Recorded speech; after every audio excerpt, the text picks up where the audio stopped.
हाय। अगर मेरी आवाज़ इस वीडियो में प्रॉपर ना आ पाए तो प्लीज़ कोऑपरेट, बिकॉज मैं अपने फ़ोन से काफ़ी दूर बैठा हूँ। तो मेरे दिमाग में कई चीज़ें थी इसके रिगार्डिंग, बिकॉज मैं ये बहुत पहले से फॉलो करते हुए आ रहा हूँ नेचर के थ्रू पॉजिटिवनेस लेना।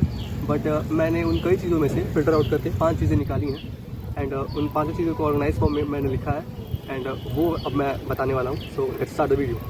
तो like the first one is mood observation.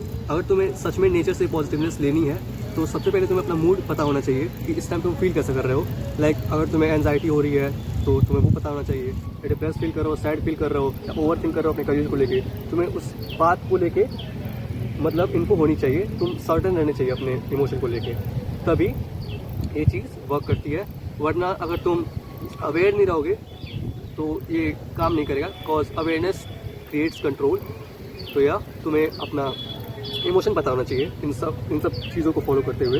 तो 4 चीज़ों को पहले तुम ये फर्स्ट स्टेप फॉलो कर लेना, पहले अपना इमोशन पता कर लेना। यस। तो the second point is focusing on the natural elements.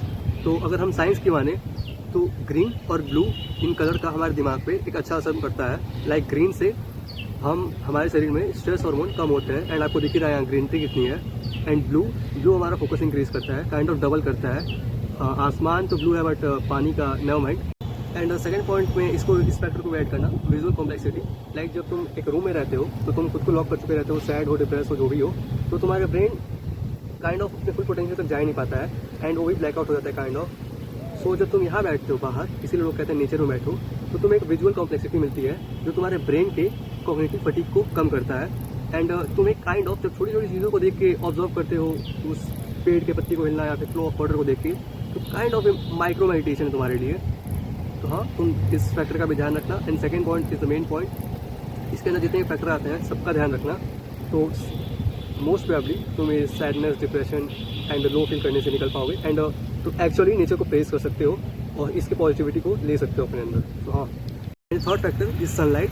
Sunlight तुम्हारे दिमाग, ये वाली सनलाइट नहीं, ये दोपहर वाली सनलाइट है। तुम सुबह वाली बात कर रहा हूँ मैं। सुबह के ब्रेक में जब 3 मिनट का एक शिफ्ट मार लो या फिर जितने का भी, उसके बाद जब तुम एक ब्रेक लेते हो और वो सुबह वाली सनलाइट 9 बजे पहले वाली, वो तुम्हारे दिमाग से एक सेरोटोनिन रिलीज करता है जो तुम्हारा मूड अपलिफ्ट करता है। तो लाइक वहाँ अगर सुबह, इसीलिए तुम एक्टिव फील करते हो जब तुम एक बार सनलाइट में होके आ जाते हो।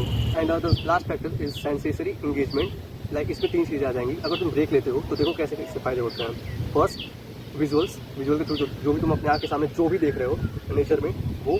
सेकेंड, ऑडिटरी, लाइक चिड़ियों के गुनगुनाहट या जो भी चीज़ें तुम सुन रहे हो, नेचुरल एम्बियंस वो। एंड थर्ड इज़ ऑल्फैक्टरी, जो भी ट्रिगर तुमको मिल रहा है, लाइक पौधों का स्मेल या फूल का स्मेल, जो भी चीज़ें नेचुरल की, जो भी नेचर में जो स्मेल होता है वो, एंड मिट्टी की खुशबू, ये सब चीज़ें। तो ये मेरा पूरे फैक्टर का रैपअप था। सेकंड पॉइंट के अंदर ये इंक्लूड होता है जो है फोकस ऑफ नेचुरल एलिमेंट्स। या तो सेकंड पॉइंट यहाँ मेरा खत्म होता है एंड बढ़ते हैं थर्ड पॉइंट की तरफ। And third point is actively observation. Like अगर तुम केवल बैठे हो और चीज़ों को देख रहे हो, नेचर देख रहे हो, फिर कह रहे हो भाई फील नहीं आ रहा है या फिर उतना भी कोई खास नहीं है, तो ये कोई बात नहीं है। तुम्हें एक्टिवली वहाँ प्रेजेंट होना चाहिए, फिजिकली भी और मेंटली भी, तभी तुम उसे फुल पोटेंशियल तक अटेन कर सकते हो, उस पीसफुलनेस को, जिसे माइंडफुलनेस भी कहते हैं। एंड उस जब तुम छोटी छोटी चीज़ों को ऑब्जर्व करोगे तो तुम खुद फील करोगे तुम कैसे प्रेजेंट में जी रहे हो। एंड ओवर थिंकिंग से तुम लाखों कोसों दूर हो। जब तुम पेड़ के पत्तियों को हिलना या फिर फ्लो ऑफ वाटर सबको तुम ऑब्जर्व करने लगोगे, तब की बात करता हूँ। सो हाँ, this is my third point and yes, follow करना इसको। And the fourth one is anchor creation. Like तुम अपने डे टू डे लाइफ में एक ऐसा स्पॉट, एक ऐसा मतलब एंकर क्रिएट करो जो तुम्हें निगेटिविटी से टेम्परली या फिर कुछ टाइम के लिए या फिर परमानेंटली रिलीफ दे, या फिर तुम उसे देखते ही भूल जाओ, मतलब उसमें एकदम खो जाओ। लाइक मेरे लिए वो यही स्पॉट है। एंड स्पॉट क्या मतलब, इन जनरल बताओ तो यही नेचर है मेरे लिए। तुम उसे कुछ भी मान सकते हो। लाइक मान लो अगर तुम किसी रूम अपार्टमेंट में रहते हो तो तुम उसे बालकनी मान सकते हो, ऑब्वियसली तुम मानते भी होगे। तो हाँ, अगर तुम कहीं रहते हो तो तुम एक बालकनी को मान सकते हो। एंड मैं यहाँ हूँ तो मैं इस ग्राउंड को मानता हूँ। इन जनरल मैं बस इतना कह रहा हूँ कि तुम बस एक स्पॉट बना सकते हो जिससे तुम नेगेटिविटी को दूर कर सको। तो ये मेरा चौथा पॉइंट था। And the last but not the least point, my fifth point is reflection and also called self talk.